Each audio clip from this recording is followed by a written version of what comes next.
এই এত সুন্দর পৃথিবী দেখে তুমি যতই বিমোহিত হও, মুগ্ধ হও, তো মনে রাখো এটা থাকবে না, আমি একদিন ভেঙে ফেলব।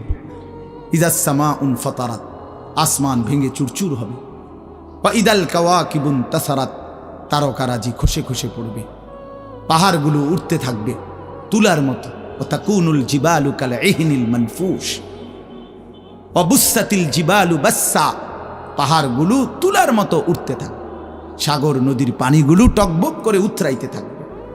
মা তার কোলের বাচ্চাকে ছুঁড়ে ফেলে দিবে। গর্ভবতী নারীর বাচ্চা নিজে নিজে বের হয়ে যাবে।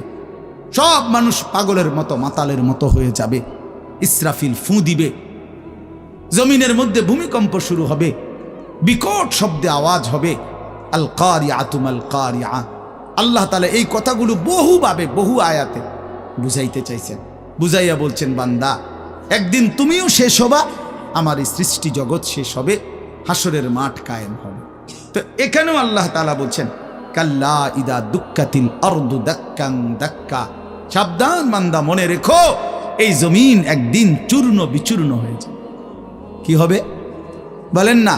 ওইখানে একটা কথা আছে, লম্বা কথা। অতুহিব্বুনাল মালা হুব্বান জাম্মা। আল্লাহ তাআলা বলেন, বান্দা দুনিয়ার মাল আর সম্পদের ভালোবাসাটাকেই তোমরা খুব গভীরভাবে দিলের মধ্যে বসায় লাইলা।